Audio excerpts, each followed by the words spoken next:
ladies and gentlemen, welcome back to my channel. My name's Marissa and today I'm going to be talking about my February 2021 final wrap-up of the month. So total in the month of February, I ended up reading 10 books. Of course, 6 of those ended up being in the latter half of the month. With February being so short and me being kind of sort of in a reading slump, I think I'm lucky that I even read that many. So I'm going to count this as a win and say that I am still ahead of my goal for 2021, so I think I'm doing pretty good. So the first book that I read in the second half of the month was The Last Argument of Kings, and that is by Joe Abercrombie, and that is the third book in the First Law trilogy, and honestly, I was just kind of underwhelmed with the whole series.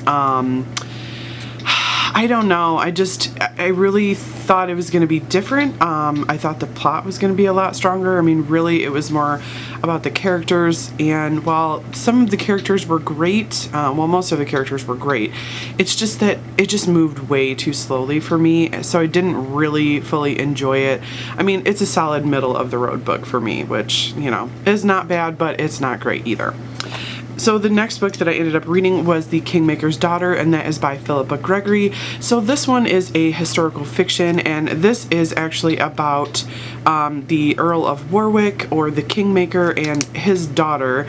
I believe it's his youngest daughter? Yeah, his youngest daughter, who is basically detailing the time from when the Kingmaker made the king, and then he tried to overthrow the king with the king's brothers, and then after the fact, it's a whole thing.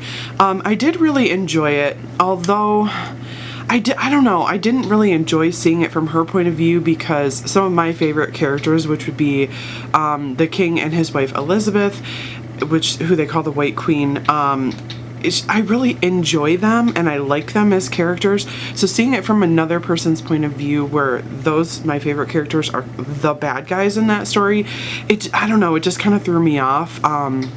So I enjoyed the book, I enjoyed the perspective, it's just that it kind of, I don't know, it didn't really make me dislike those characters, but it kind of disliked our narrator, so yeah, there is that.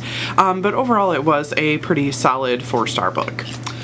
And then the next one was The Death of Mrs Westaway by Ruth Ware. I did end up having that as a physical book on my shelves, but I decided that I was going to listen to it on audiobook because I didn't think I would have time to read it during the month. So I listened to that one on audio. And that book is about this woman who is a tarot card reader on this pier, and she's really struggling. She has taken out money from this loan shark, and he's basically threatening to break her kneecaps at this point because she hasn't paid him back. So all of a sudden she gets this letter in the mail saying that she has a grandmother and that this grandmother might have left her a ton of money. So she knows that she doesn't have a grandmother, but she decides that she's going to go anyway and kind of pretend because she really, really needs the money. So she ends up going, and she gets kind of in deep with this family, and then chaos ensues. She's basically being threatened by this housekeeper. One of her uncles is pretty pissed off that they didn't get left anything in the will, and she did, so now she's having to keep up this huge ruse, and then she starts to suspect some things. So this is definitely a thriller read. I do think you really start to pick up hints about halfway through, but I was really surprised at the ending and who ended up being, you know, the bad guy, if you will. So I did think it was a very interesting read. There was a lot of twists and turns. I do think that for the majority of the book it was very, very slow, which was off-putting. So I am really glad that I ended up reading this on audiobook, because I don't mind slow beginnings when it's on audio because I'm driving anyway, I'm a captive audience, but I can't stand reading physical books that have a very slow beginning. So overall, a good choice for me to read it on audio. So the next book I ended up reading was The Vigilante Game by Meghan Scott Molin, and this is the third book in the Golden Arrow mysteries. I believe this is the last book. I think she might have plans to maybe write a prequel or like some novellas or something, but in the main trilogy this is the last book, and I did think that it really lived up to the other two. My only complaint, my only bitch I guess, is that it did follow exactly the same story structure as the first two. Like, you knew what was going to happen. and the bad guy got revealed pretty early on, and our main character MG got really sucked into being with the main character, or the main bad guy, and doing things that she shouldn't and making really stupid decisions, which I guess is the core of every single book. So overall, I really wish the author had chosen kind of a different story structure from the other ones, because they all read kind of exactly the same. But overall, it's a very good, very fun read, and I really love the character MG, so great, solid series. So the next book that I ended up reading was The Lady of Rivers by Phillipa Gregory, and this one is about Elizabeth the Queen's mother, and her name is Jaquetta Woodville. This is about her early life, her marriage to her first husband, kind of going through the trials and tribulations of that, and then getting to marry her second husband. And her second husband, she actually married down. She fell in love with a guy who basically had started out as a stable hand, and then he became like the commander of the port of Calais, and he was her first husband's, you know, trusted advisor, trusted friend, and she ends up falling in love with him, and they marry, but of course she married down, which is fine.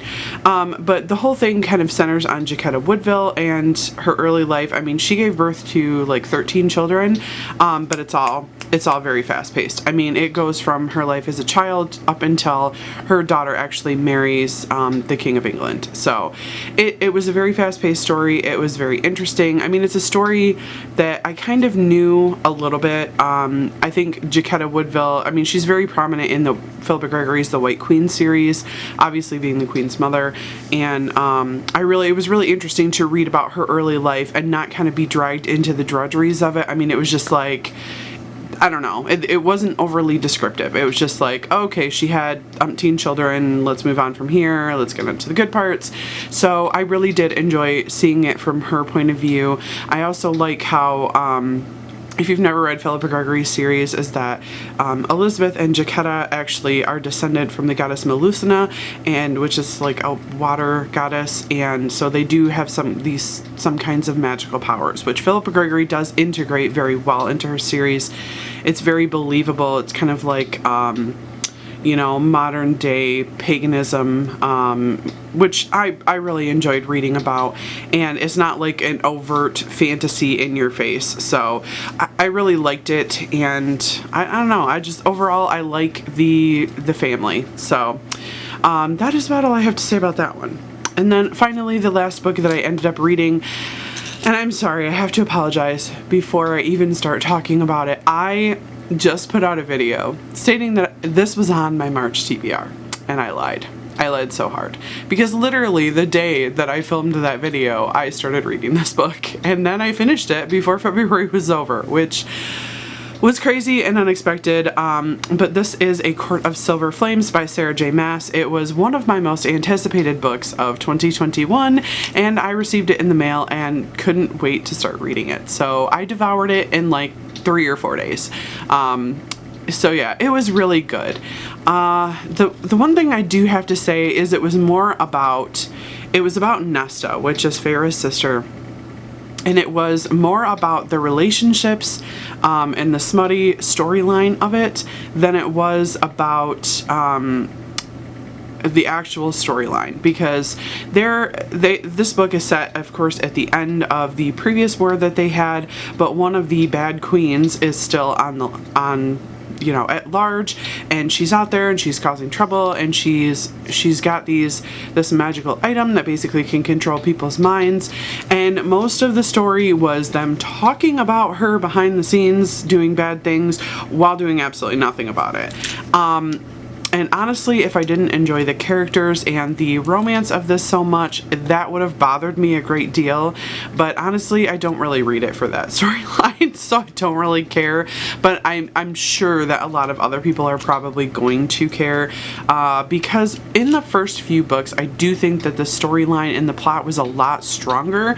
This one's just kind of like a meh, and the ending was resolved and wrapped up within like less than a chapter. It was like a couple of pages and poof, it's done. And it was not very satisfying as far as the plot point goes, but as far as the relationship aspect goes, it was. So yeah. So yeah, anyway, that is all that I have for you actually to talk about these books. So now I'm going to head on over to my stats page on the story graph and show you guys my statistics for the month. So here we are on the story graph, which is of course the program that I am using now instead of Goodreads. Honestly, kind of can't stand Goodreads after switching to the story graph, so everything is here. So this is my reading statistics page, and you can see that I only have it for February of 2021 so that we can look at what I read and all the pretty graphs. So the first one is that I read 10 total books, 4,327 pages, which is not great, but not too bad.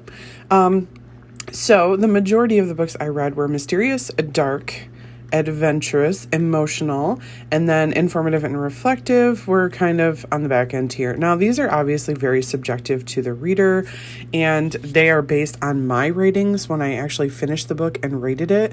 So they're my interpretations of the books that I read, but I guess those tend to be my highest slices of the pie, so to say: mysterious, dark, adventurous, emotional.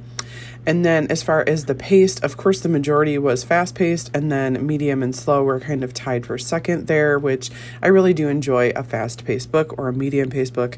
Slow-paced books, not so much. And then as far as page numbers, the 500 plus pages and the 300 to 499 pages are the most popular with me. Obviously, apparently I like chunky books, so. And then, of course, all nine. How come it says 9 and there was 10 books? I don't understand that. Anyway, so all of the books that I read were fiction. And then as far as the genres go, the majority were fantasy, then romance, then historical, then thriller, then mystery, then literary. So, yeah. And then as far as star ratings go, of course, my average rating is 4. My average rating has always been like 4. But I do have some point whatever is thrown in there. So 3.25, 3.5. The majority of books I gave a 3.75. One book I actually gave a 4. 2, 4.25, 1 at 4.5, and 1 at 5 stars. So those are my stats for the month of February. So those were the stats. I hope you guys enjoyed this video, and I will see you guys in my next one. Bye-bye. Thank you so much for watching my video. I upload every Wednesday and Saturday, and I would really love it if you would like, comment, and subscribe my videos. Have a great day.